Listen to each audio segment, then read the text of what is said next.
Welcome, everybody, to Joe Brammeier Presents. I have a very special guest today, Mayor Bob Gallagher, the mayor of Bettendorf. Let me see if I can tee this up.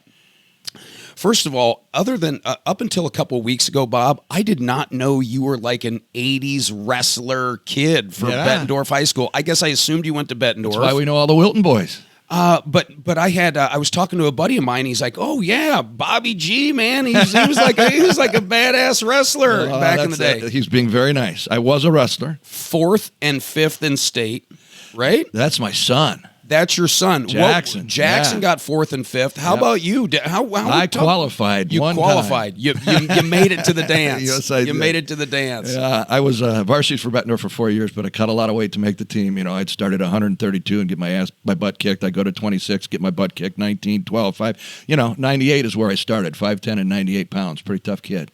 And isn't that the hope of every dad, to see their kid do better at them than the stuff that they did? Yeah. And so that's exciting. So yeah, your son Jackson, 4th and 5th in state, and then he went under. He wrestled at Indiana. Yep. Blew out a shoulder, came back and went to Iowa and graduated. He's now in Charlotte, North Carolina, starting his first of 5 years of surgical residency. So he's a doctor. Oh. Pretty cool. And he brought me my first grandkid, an 18-month-old Spitfire named Rory.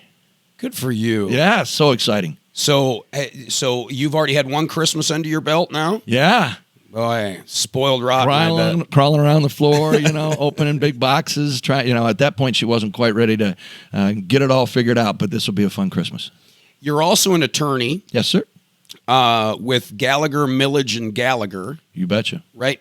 Who's the Millage, and was the other Gallagher your old man? Yeah. So my dad is still practicing full time. He's 80 years old. David Millage is the Millage.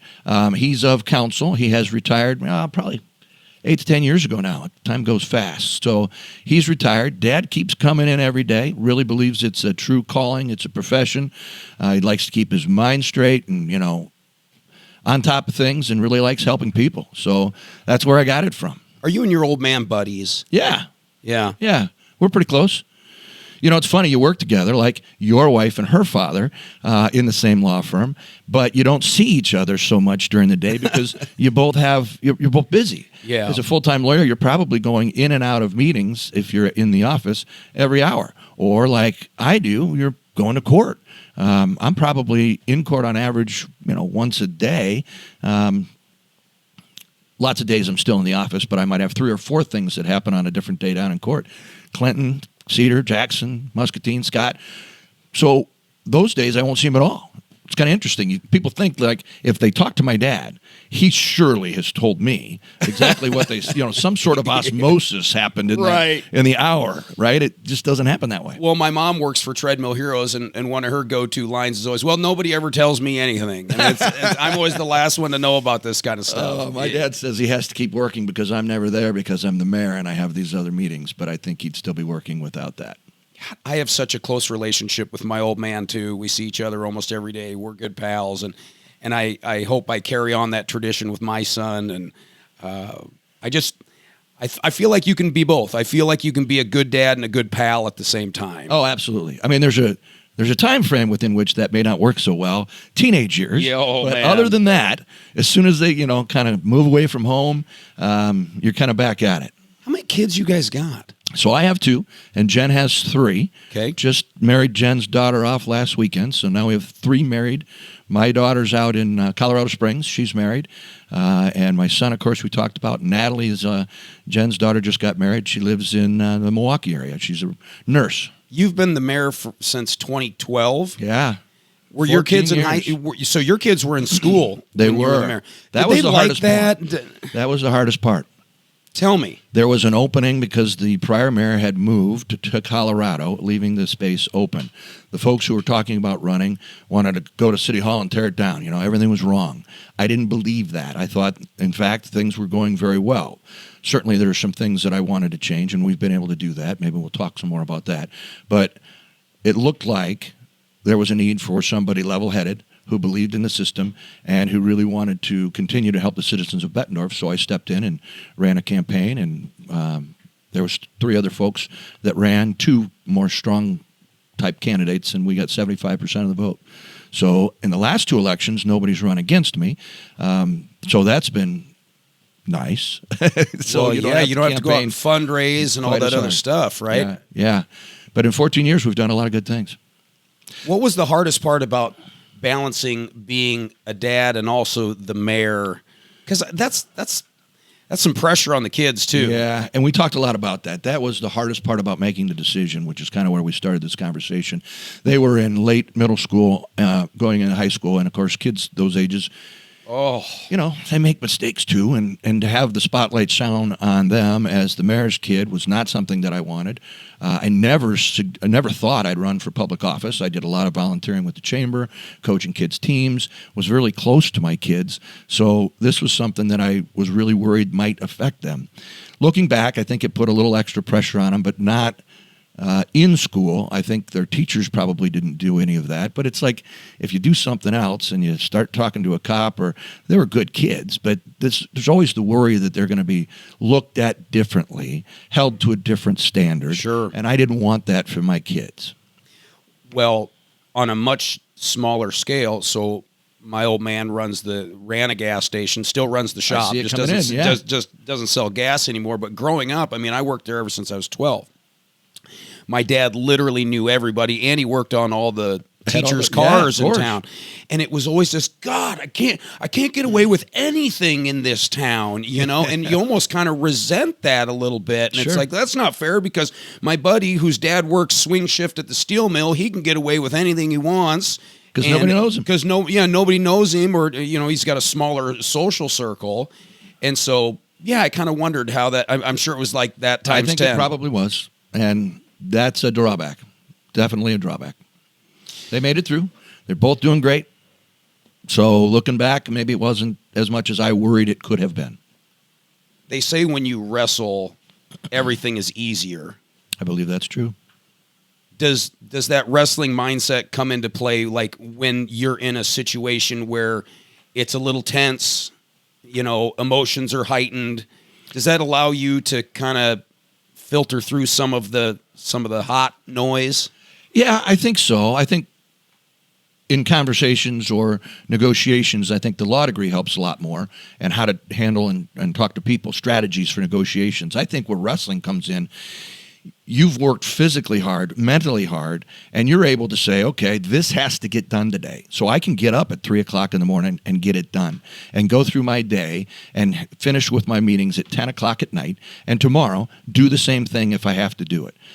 You train your body and you train your mind in such a way that everything else becomes easier. You can do it, and you will do it, because you don't have a choice. This is how we were trained. That's how I look at it. I think it's helped my son, and I think sports has helped my daughter. I think people should be involved in something out of the classroom, especially in high school, because that's where you learn how to deal with people. The teacher's not telling you what to do. You're learning in a group setting, even if it's an individual sport like wrestling.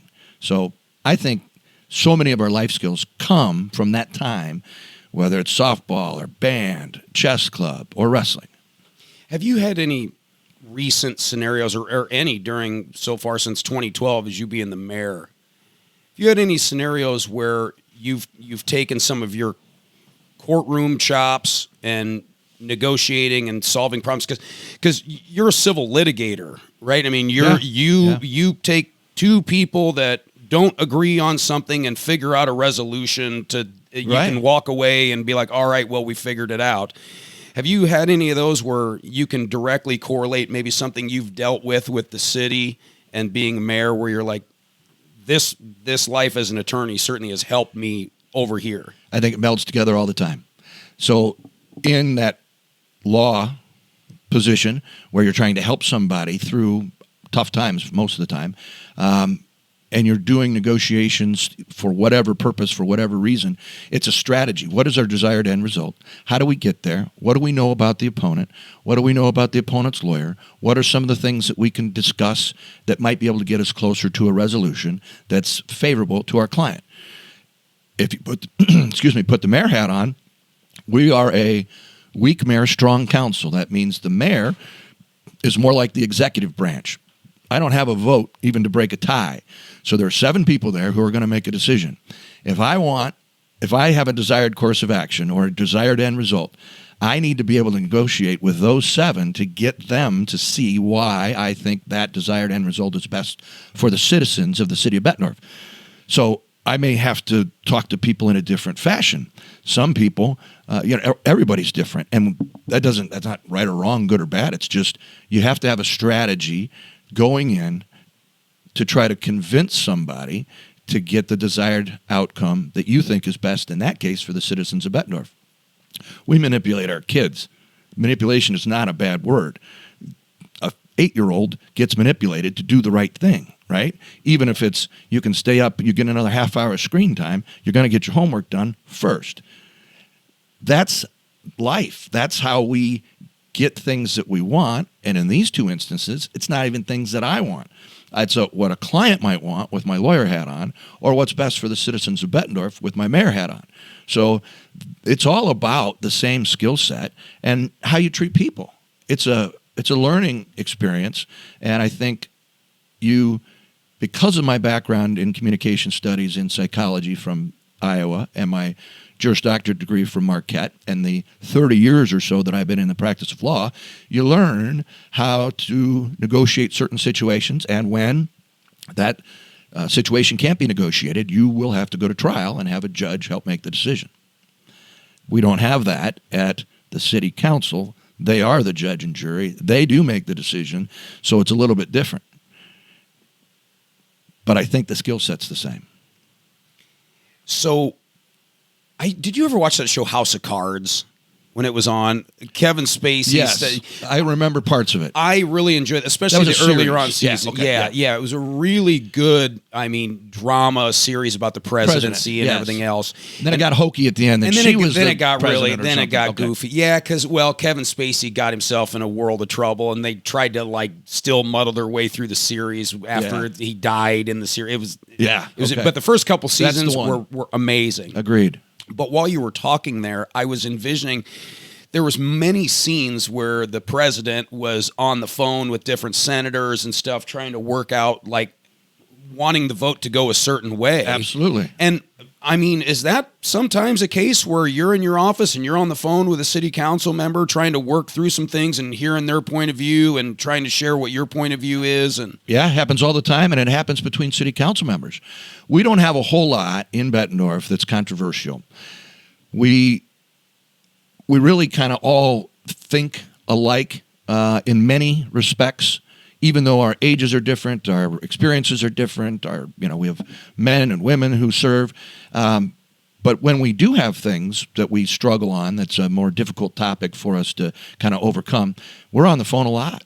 It's kind of like the same things happening in D.C. or Des Moines. You may walk out of a meeting and grab somebody and say, hey, let's get a cup of coffee, or call and say, what are you doing? Can I stop by? Or get on the phone and say, where are you on this one? Because I'd kind of like to know where this vote's headed.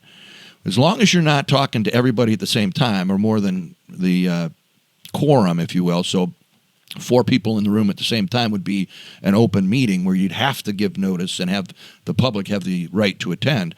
They can call each other, get together in 2s and 3s and talk about things, and it happens quite often. What do you make of the fact that you've run uncontested the past, 2 terms now, right? Correct. And correct me if I'm wrong, but if you decide to run again in 2027, you will effectively be the longest tenured mayor of Bettendorf, possibly the Quad Cities. Yeah, so what's interesting is in the 120-some years of the city of Bettendorf, there's only been 19 mayors, so people serve for a long time. There's multiple mayors that have served 16 years. So if I get elected and begin that 17th year, I would be the longest serving, and that is the plan. We have a great team at City Hall. We're about ready to go through some transition, both in council and in leadership, and I would love to be able to be there to kind of keep the ship going in the right direction, calmly through the waves, so that we can continue to do the great things that I think that we're doing in the city of Bettendorf. What do you make of that, being uncontested? From my point, I've got some thoughts on that, but why doesn't anybody run against Bob Gallagher? I think it's 2 things. One, I think people shy away from public service. And I think the way that we treat each other in the media, on social media, and the things that are said really does hurt families and hurt people. And you really have to have some thick skin. You really have to want to make a difference for the city to be able to run. So I think that really is difficult. And the other thing is, because of that great team that we have and the great job that City Council has done, we're viewed pretty positively as a group. We've had certainly to overcome some challenges, but overall, we've done the things that the city citizens have asked us to do. When I was elected, we did listening sessions with every group you could imagine, at the waterfront, in schools, in churches. We talked to everybody. Where do you want to see Bettendorf in 5, 10, 15 years? Number one, we need to balance out the residential property taxpayer. We need more commercial, we need more industrial, and we've done that. Our industrial park is full, the TBK Bank Sports Complex is flourishing, and those great things bring other people's money to our community.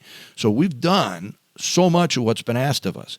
Still, you've got the lowest general fund levy, or at least in the bottom 3 in the entire state of Iowa, which that's where we pay our people.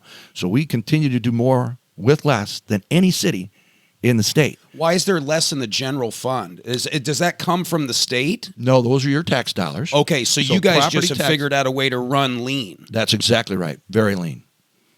And it's the second lowest in the state? Yeah, second. It's always in the top 3, and it kind of depends on what portion of the year you're in, because when we compare ourselves, we're compared favorably with those cities that are growing. You know, a Waukee, an Urbandale, a Johnston. The collar counties in Des Moines, where they have folks with high incomes and high... Let me make sure I'm understanding this. Yeah. Because I'm a layman when it comes to all this stuff.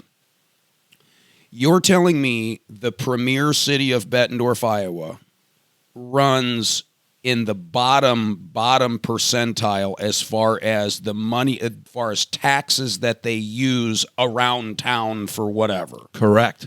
But when you look around, it looks like a ton of money is being spent to do this kind of stuff. So how is that? Then you can go look at another city that's a little tired and they're spending way more tax dollars, but yet they look twice as bad. Take your house, move it to Davenport, you pay 15% more in taxes.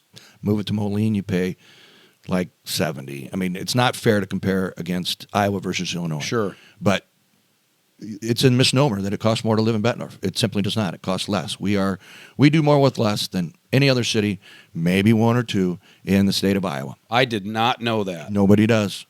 We keep trying to sell that. Now a few people do. Yeah, I think it's important for people to know. And that's why we have to go out for a referendum for the police station. We don't have $27 million of your money. We give it back to you by lowering your effective tax rate, your levy rate in the city of Bettendorf, the only lever of your property taxes that we can control. We give it back to you. We're not going to keep your money if we don't need it. Let's talk about the police station, because I know you're passionate about this. Very much. So I just found out about this project maybe a week or so ago. I started paying attention. Sure. Right? You're not alone. Okay. So when I look at Bettendorf, which is where we live, I think I'm looking at both sides here. One side is going to say Bettendorf has it ranges between 12 and 19 to every 1,000 citizens as far as the crime rate goes. A very, very low crime rate. Correct. So for every 1,000 citizens at the top end, there's 19 incidents as far as the police are involved. And that can go anything from public intox to something serious, like a breaking and entering or something like that. You bet. Extremely low. Very proud of that. Very proud of that. Should be. And so I would almost think in one hand, and I want you to correct me if I'm wrong, it's like, if it ain't broke, don't fix it. We're fine. We're good to go. And in the other hand, it's like, well, wait a minute. Out there by TBK, where Bettendorf is growing, out east out there's all this activity. That's where you and I live. We live out in that area out there. And it's like, well, I don't see a ton of cop cars that drive around during the day out here. I see a county mountie every once in a while. We see the sheriff, you know, they're always out at Quick Star there. But maybe we do need a few more cops around here. You're exactly right. So is that the two ends of the coin? Both hands are right. One, low crime. We want to keep it low. Two, as we grow, 1.5% in population, 3% or so in valuation. Each year over the last 10 years, we went from 30 to 40,000 people in 10 years. 33 to 40. 7,000 new people. All these new homes, 150 new single-family homes every year on average in Bettendorf. Now they're kind of changing into townhomes and those kinds of things. But as your population grows, you're going to need some more police officers. And we have more police officers. And we have, the city council has seen, they have a great vision. They've seen that as we continue to grow, we need more cops. And I just swore in 6 cops last week, and we're out looking for new cops now. We're trying to find the very best so we can train them like the very best and continue to evolve as a police department, because all those police officers that we knew growing up, they're retiring. Now 50% of the force has been hired in the last 2 years. Really? Yep. We have 52 sworn. It might be 54 now, but so we've got over 50 officers. Isn't it hard to recruit cops these days? It's really hard. And one of the hardest things that gets in our way is our police station is 15,000 square foot, including where they park the cars. It's kind of dinky. It is terribly dinky. We have no room for evidence storage. I know you've seen the mayor's messages, but the one we did last week was on the evidence storage issue and this new thing called a police station. We're at 15,000 square foot, including where we park the cars. They're at 55,000 square foot in Moline, same number of people. 65,000 square foot in Rock Island, same number of people. Why is that important? We need to have places where we can interview people that are secure. We don't. We need to have places for evidence that you don't walk your alleged perpetrator through. We don't.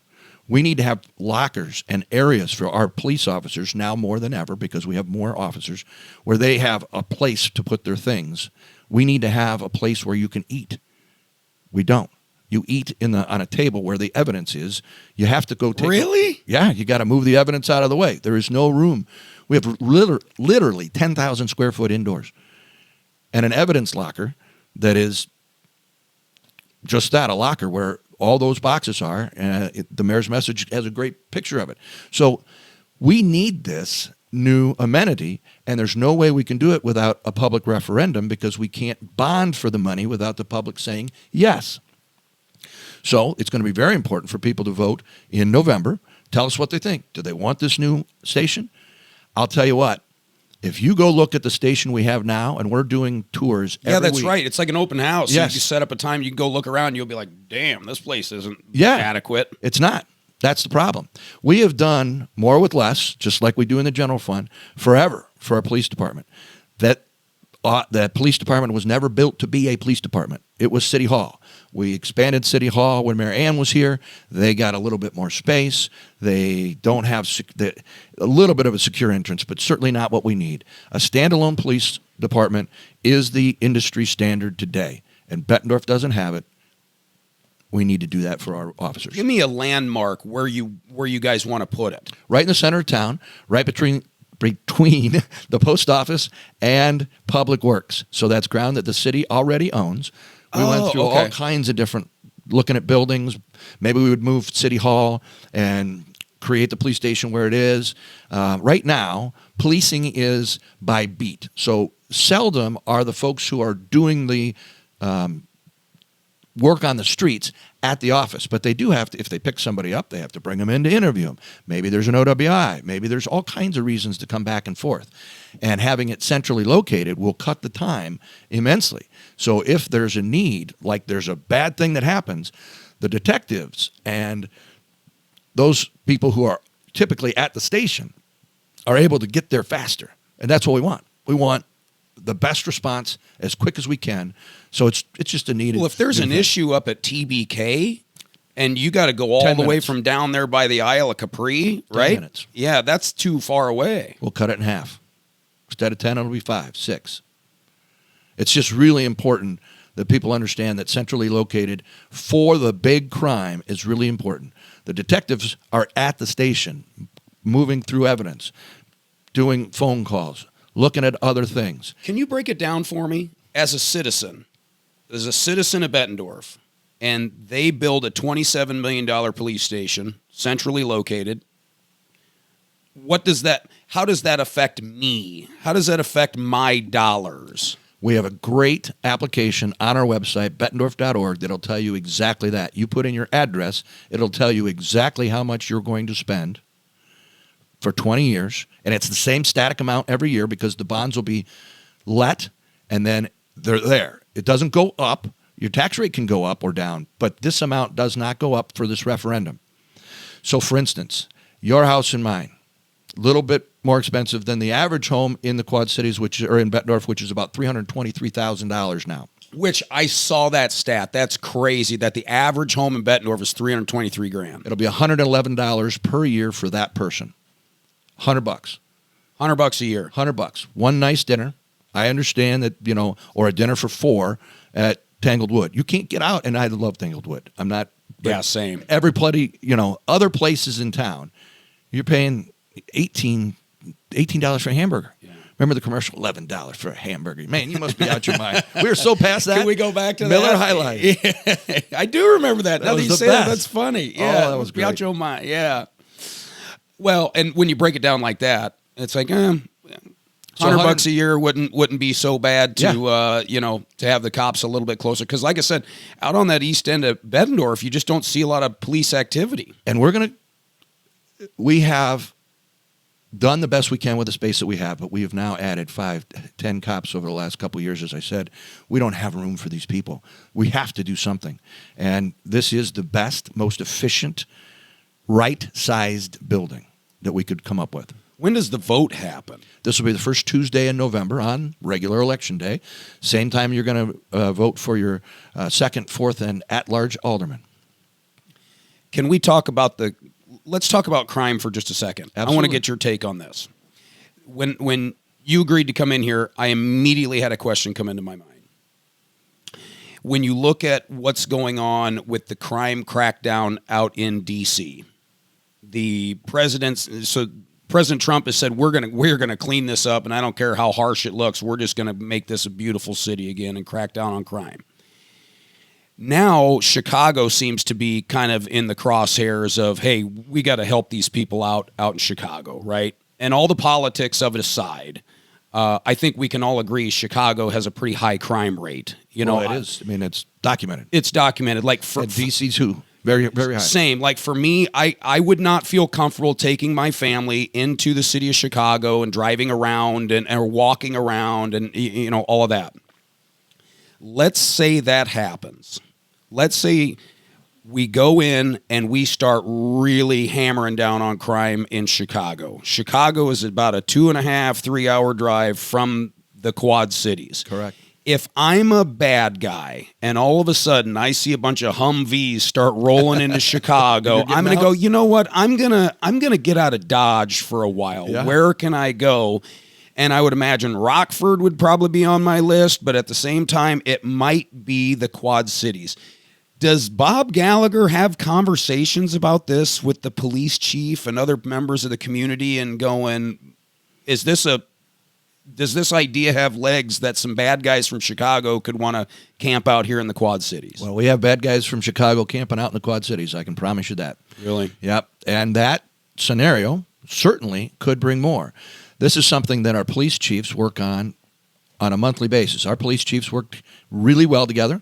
They meet at least once on issues like this per month, plus on technology. We now are on the same radio system on both sides of the river. That is awesome. Really? Yep. Our 911 communication centers now can talk to each other, and we are on the same radio within the last year. That is an unbelievable feat that we pulled off because in our community, our SECC, our 911 communication center, has the Iowa side, and on the Illinois side, it's run through the sheriff's office, just different ways of doing it, but we couldn't talk to each other. We didn't have the bandwidth to do that, so when some bad guy goes over the I-74 bridge, Bettendorf doesn't know. We can't talk to him about it.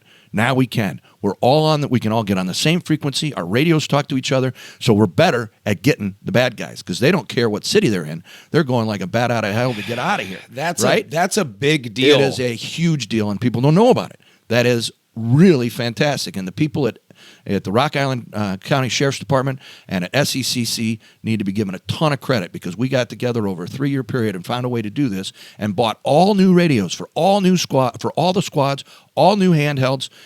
This is so good for public safety in our area.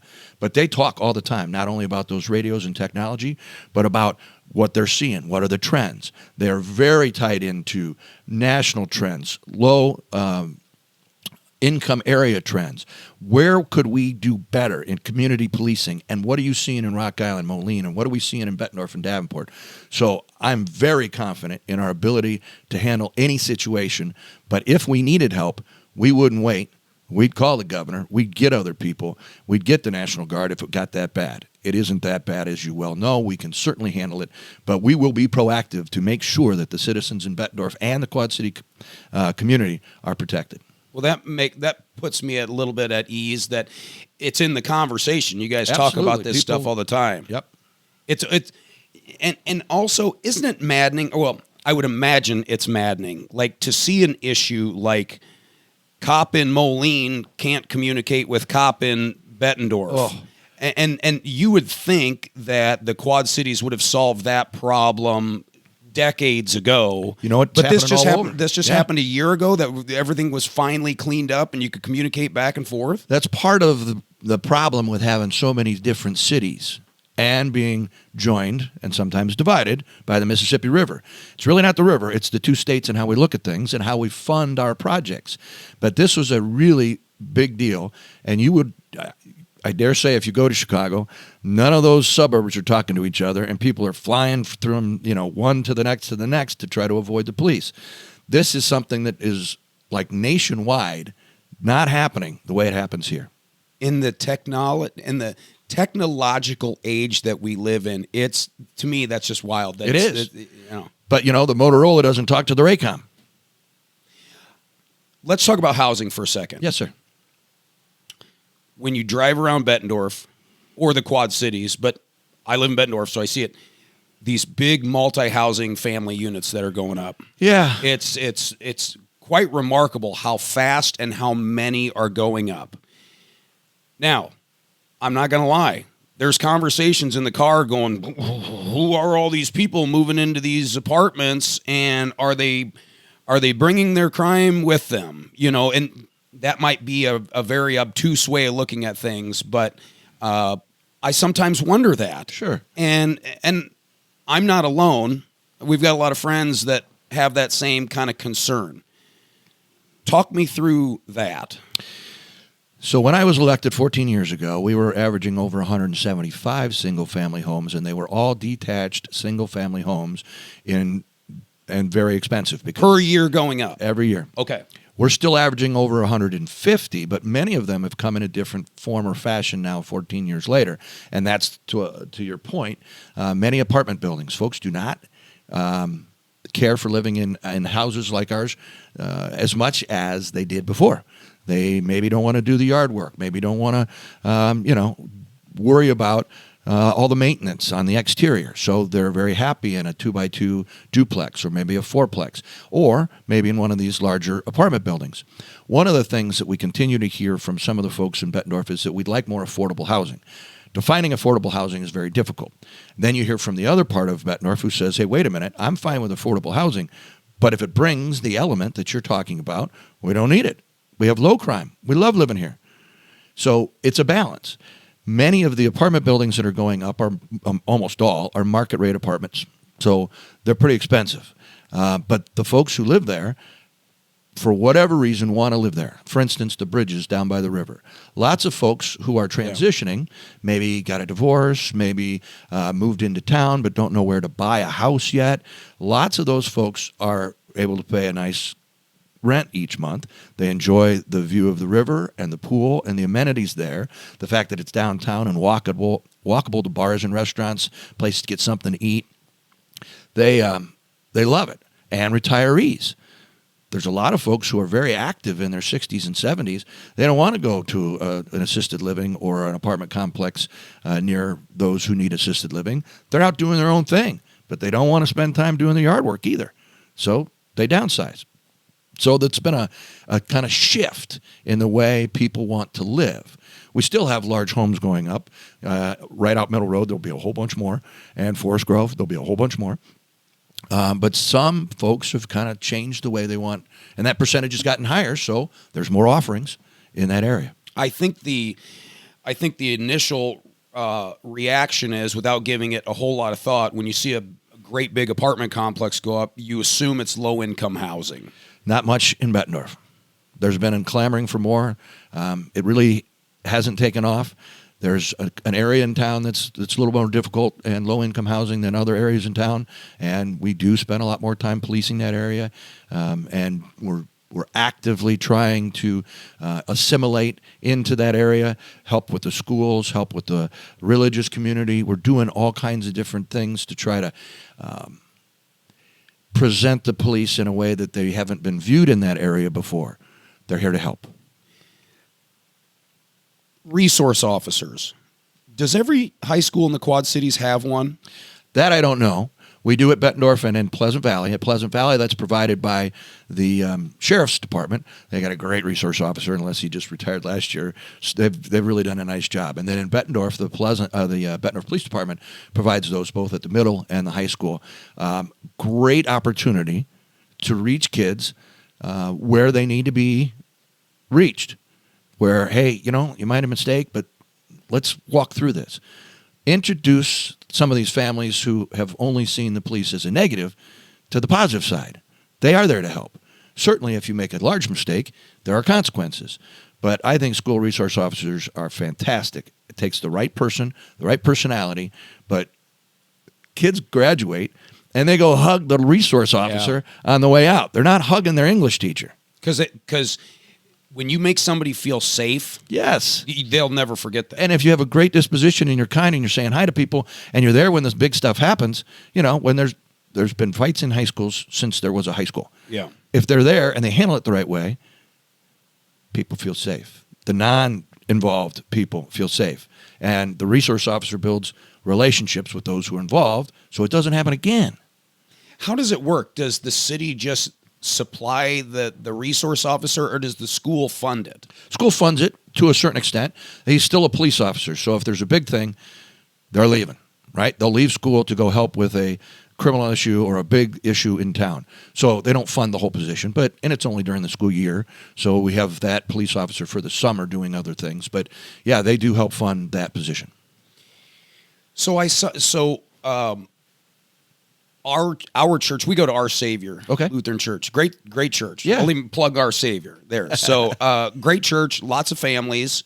Our church has just volunteer security guys just kind of just walking around in plain clothes during church service while everyone's looking this way, we're looking that way, a couple guys per church service. And I think to a degree it makes the people in the congregation feel a little bit comfortable that there's at least a set of eyeballs or two. Yeah. Has there ever been talk about police and church, or is that a church and state kind of thing where you can't Well, certainly if a church were Can a church get a resource officer? We would do everything we could to help the church, period. So that might mean somehow having a resource officer there on Sundays or whenever Saturday nights, whenever the worship might be, Wednesdays. I don't know how we'd handle that, but we certainly would make sure that the folks in that church are safe. That is our job, period. So if there is a real threat or a concern, do not hesitate to call the police, whether it's a one-time incident or let's sit down with the chief to say, we have these concerns. Is there a way that you can help? Because the answer is going to be yes. I don't know exactly how we're going to help, but there's no doubt our job is to make sure everybody in that church or worship facility feels safe and is safe.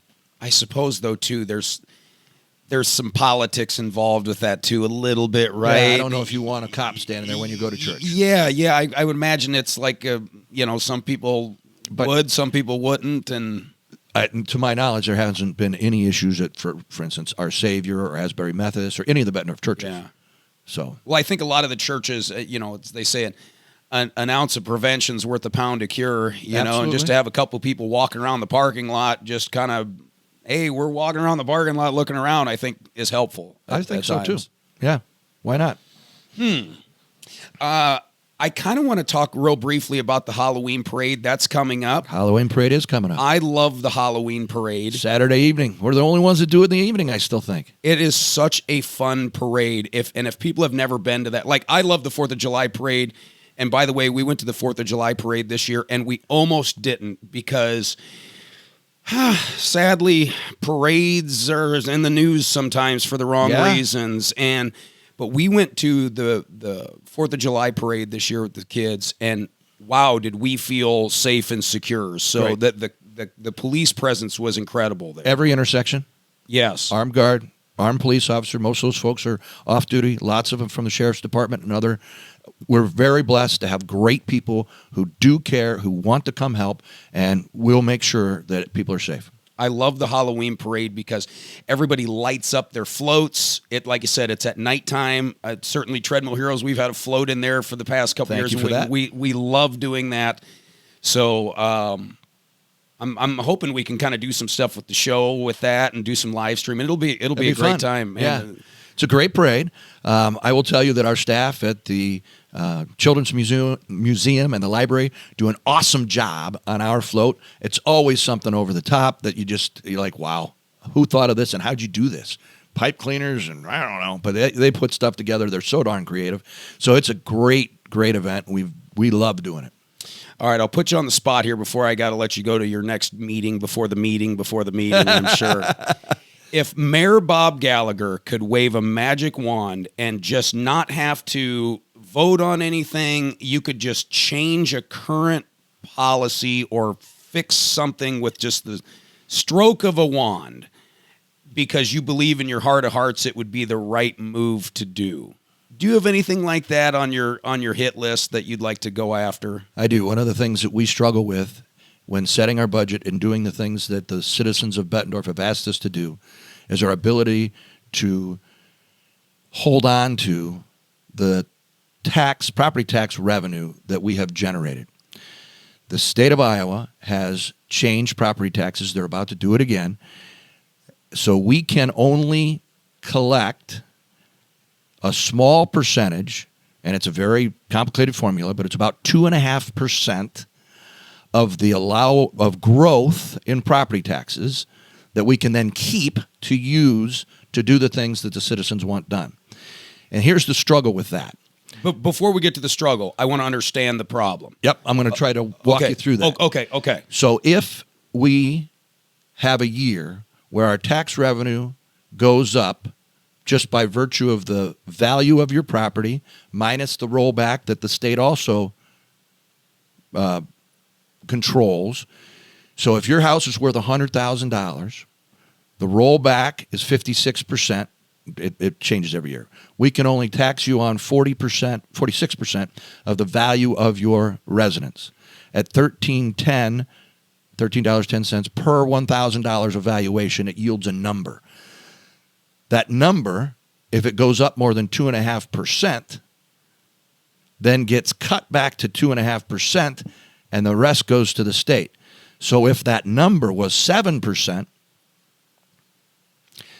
instead of 2.5%, we'd have more money, 4.5%, to be able to do the things that we need to do for a growing city. If you're not growing, you're dying. You're dying, and you don't really care about the increment because it's not going to show up. You're flat. We're not flat. We are putting in Middle Road. We gotta get people. Middle Road's 2 lanes on most of that going out to our houses. That's got to be 4 lanes. We got to get people who come to our community and enjoy the TBK Bank Sports Complex into town, and we got to get our folks back from work. I mean, we're going to have a hospital there. Who's going to build the road and the stoplight for a hospital where we have, critically injured people flying in an ambulance? The state hasn't really looked at that. If I could wave a magic wand, I'd say, if you're growing, capture your growth. Use it to build your roads. Yeah, exactly. Yeah, you shouldn't be penalized for doing good things. And if you have enough, give it back to your residents. We've proven in 14 years that that's what we've done. We lowered our tax levy rate in the first 4 years. We now, 2 years ago, raised it back to buy the firefighters. There was an outcry to have one of our fire stations, Surrey Heights, manned 24/7 by professional career firefighters. That took 6 people.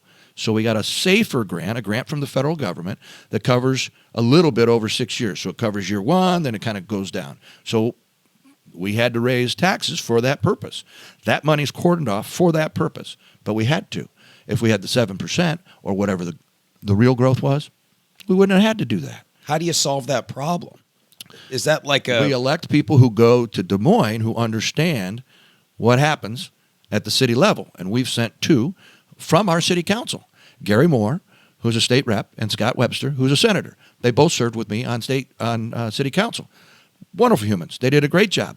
But I think that they're getting different information from other folks and making these decisions that come back and hurt us here in our hometown. It really only hurts the cities that are growing and doing great. And that should be the opposite of what the state should do. Get out of our way. We're doing great things. Man. Help those who need the help. That's kind of a bummer. I mean, to put it in my way, how I can understand it, I love that show Gold Rush on Discovery Channel. I was hooked on that for years. Okay. It's a gold mining show. Okay. And the guy who owned the claim in one particular episode, the guy who owned the ground and the guy that was digging it and then leasing it up, he was just crushing it, paying his, well, you owe me this much per however much you take, you owe me this take. Yeah. Well, he found so much that the claim owner said, well, you found so much, you now owe me a higher percentage. And the guy digging up the gold's going, well, I'm being penalized for doing good, for kicking butt and doing good. And yeah. I feel like this, in a way, is the exact same thing. Great analogy. Yep. That's my number one frustration, because if they were out of our hair in terms of the property taxes, the folks who live here are the ones who control city council. And if the folks who live here wanted to vote for somebody else to do something else with that money, they certainly could. Because I can promise you, if we have a surplus, I'm giving it back. We're very conservative in the way we look at budgeting and doing the things that the citizens ask us to do. That's why our general fund is one of the lowest in the state, and we're going to continue to do that because we believe that we should be as lean as possible. Nobody likes being penalized for doing good. Yeah, nobody likes being penalized for putting more points on the board. Now, I'm glad you pointed that out, Bob. Yeah. That, not gonna lie, that kind of frustrates me a little bit, and I'm not as informed as I should be on the matter. But because property taxes is very intricate. It's very hard to understand. Your property tax bill comes to you. You've got county property taxes, city property taxes, school district property taxes. The state has a rollback, this allowable growth formula. It is really difficult. So I commend our state reps and senators and the governor for trying to simplify the tax code so that we all understand it better. But don't penalize cities, especially healthy cities, in doing so. Real quick before you go, they always say if you want to change something, start in your backyard. Absolutely. Run for office, get involved, do the things.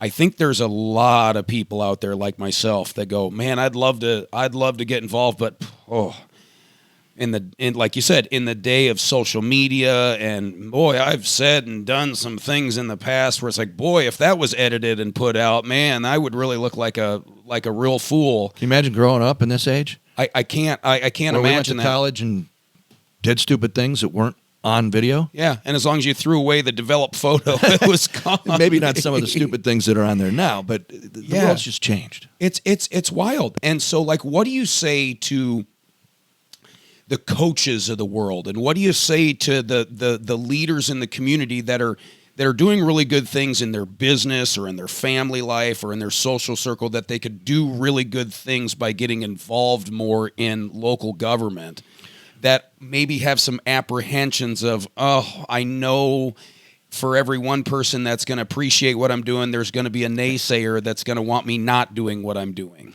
First off, we've got a great team, not only at the council level, but at the department head level and all the way through.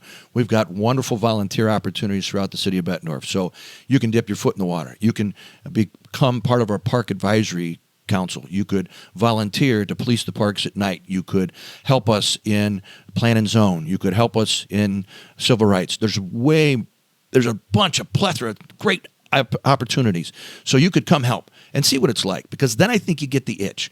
Giving back really does make you feel good. And when people in the community stop you in the grocery store and say thank you, it does feel good. You're going to have the naysayers.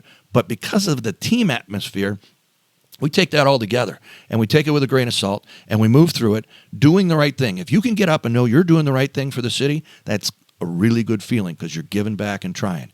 We have more people looking to become city council people this time than we've ever had in my 14 years. It sounds like we're going to have a couple people in each of the different open seats. We have a seat for at-large. We have a 4th ward and a 2nd ward opening. And I think there's probably going to be 2 in each one. And that doesn't usually happen.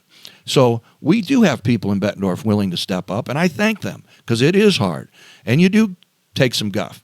But if you want to give back to the community and you know it's the right thing to do, sometimes you have to have thick skin and move forward because our team will help you do that. Bob, thanks for not talking to me like a mayor today. This felt like a real gentleman's conversation here. Yeah, that's what I wanted. I hope you break the record in 2027. I do too.